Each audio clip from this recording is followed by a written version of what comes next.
Welcome back to You and Your Money. We're discussing healthcare this evening. My guest is Kevin Aaron. My details appear on the screen if you'd like to get hold of me. Kevin, so let's just talk about members in a smaller scheme, particularly the more elderly. What choices should they do? What should they be doing? I mean, I don't want to cause any run on any medical aids, but I'm concerned about their continuing cover. And then what happens? I mean, we've had schemes get into question previously, into problems. So, what do you say they should be doing? Bryan, look, if you look at many of the smaller schemes, most of them are closed schemes, and they typically have very high solvency because they're closed. They're what's called restricted schemes. They're not open to the public, and they can protect their risk pool a lot better. But I think that people really need to be aware, and I come again back to the role of the broker. If people, whether they're young or they're older, have concerns, their broker should be proactively looking at them, looking at their requirements, looking at the health of the medical scheme, and advising before it's too late. You don't want a situation where a medical scheme runs into trouble, starts to go to market with very, very high contribution increases, and then you find, especially the elderly people, where it's not so easy to move because they've got chronic benefits. They've been with the medical scheme for a long time. They're concerned about possible underwriting issues, are now almost stuck. So like everything else, you've got to be aware. Make sure that you've got a very competent healthcare broker. Keep engaging that broker. It's the broker's responsibility also to ensure that they understand the health of the medical aid that their members are on. If they are concerned, then like everything, look at the market. There are a lot of medical schemes out there. Assess what you need, assess the benefits, and luckily you have the option to choose, especially if there's no break-in cover.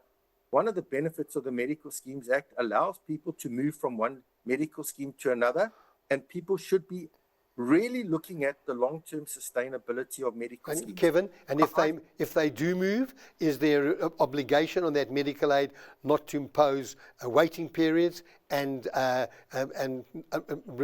remove certain cover? Bryan, so if there's no break-in cover, effectively 90-day cover, they can move without any imposition of underwriting.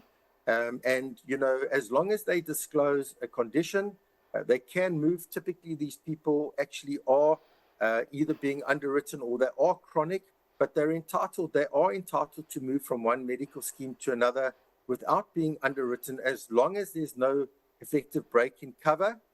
So you can move. Okay, Kevin, let's quickly talk about government.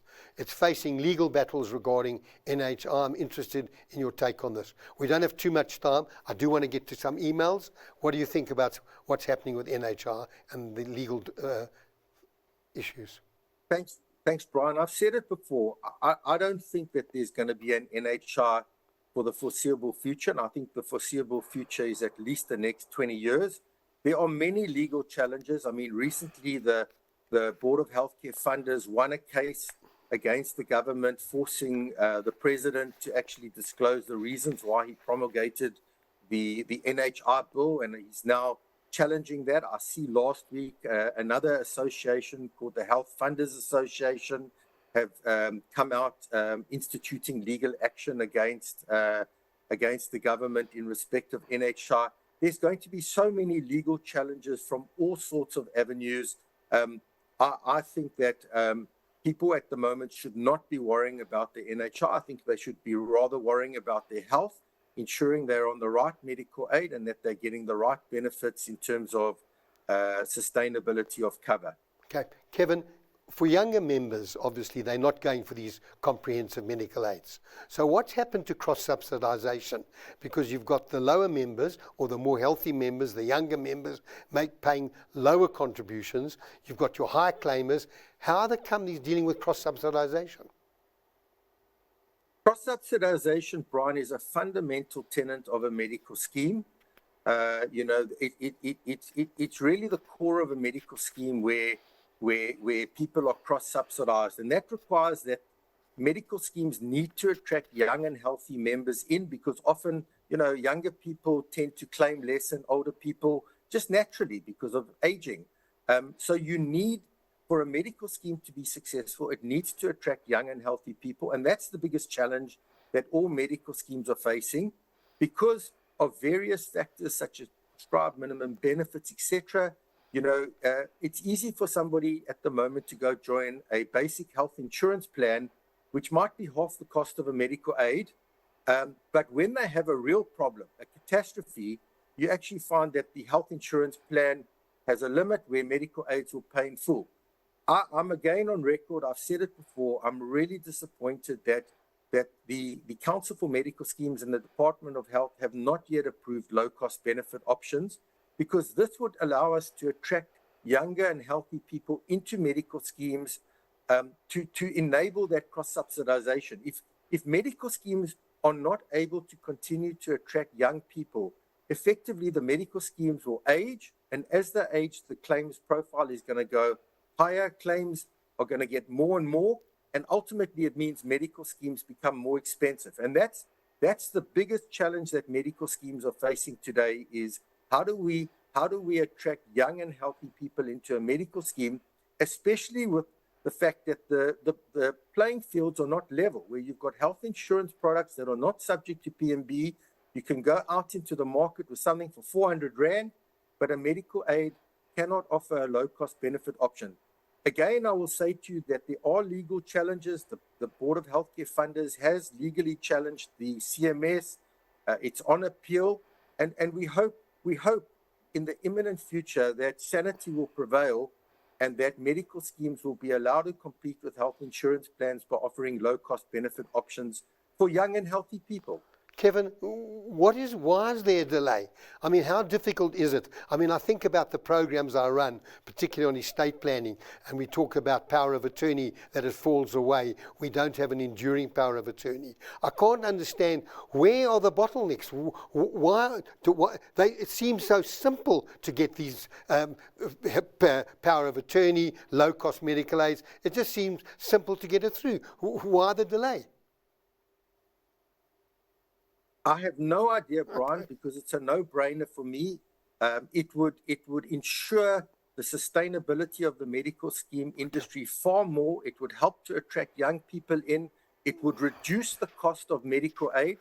I can only suspect that it's a political strategy that's linked to the implementation of the National Health Insurance. Okay, let's go to some email. Janice asked me, is there an age limitation by medical aids when it comes to a possibility of a heart transplant or any other organ transplants?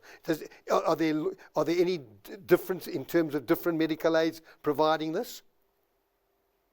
The simple answer, Bryan, is there's no age limitation. A medical aid is not allowed to discriminate based on age.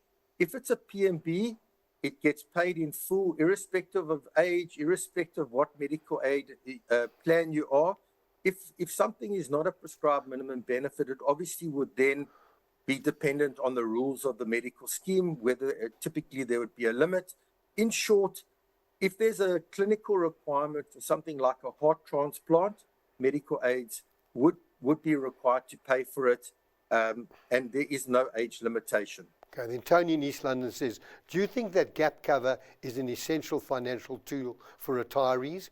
And why do the premiums on gap cover range from 300 to 900? Let me answer the 300 to 900. Obviously, it's gap cover, but they're gap cover with frills, and you've got to understand what is your gap cover covering. And obviously, if you're going to pay 300 Rand compared to someone else who's going to pay 900, you need to know something's not covered. But Kevin, gap cover essential?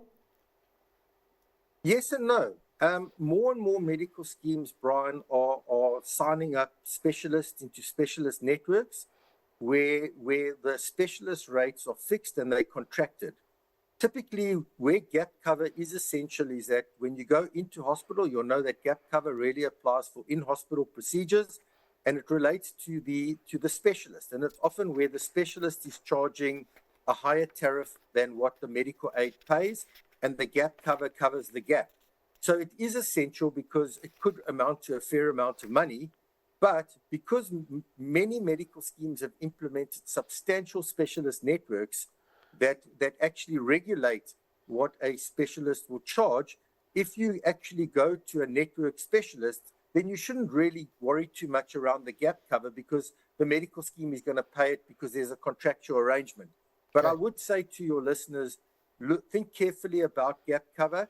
If you are going to have a hospital procedure, there could be a reasonable gap between what typically the specialist is charging and the medical aid is charging, especially if you're not seeing a contracted specialist in the medical scheme network, and that's when gap cover does become useful.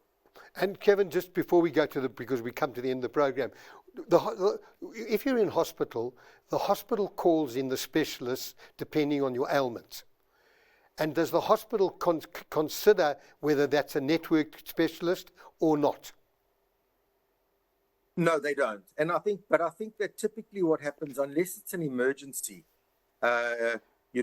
typically most people actually would first go see a specialist, and the specialist would actually say, look, I need to do a particular procedure. And that's why it's very important that people consider that if they're on a medical scheme that's got networks in place, both specialist and hospital networks, that they really actually consider going into that channel. Because if you, first of all, I mentioned about the specialist, if you go to a specialist in the network, it's contracted. But second of all, if you end up in a hospital that's not on the network, the medical scheme, unless it's a PMB, is legally allowed to charge you a co-payment. So you also have to be very careful that you don't end up in a non-network hospital where you're going to be charged a co-payment.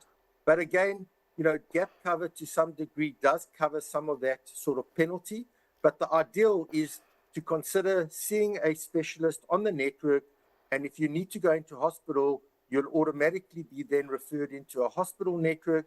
That's where the medical scheme has contracted better rates. They are monitoring that hospital, they're profiling them, and you then don't have out-of-pocket expenses for the consumer. Okay, Kevin, I'm going to sneak in one more question, and I'm going to not do my closing this evening, so we've got time. There's nothing wrong with it. Doesn't mean a network hospital, a network doctor is inferior to any other professional that you may be using or hospital that you're going to.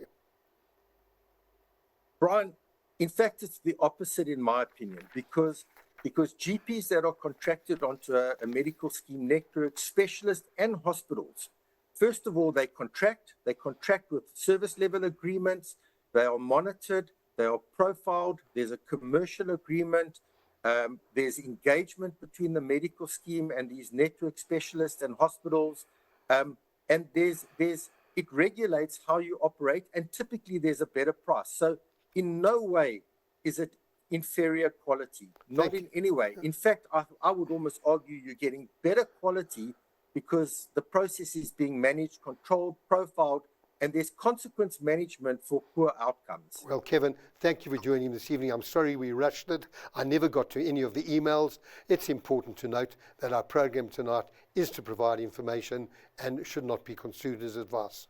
Next week's program will focus on state planning, and if you need to get hold of me, my details appear on the screen. Kevin, thank you for joining me, and thank you to our viewers for watching. Good night.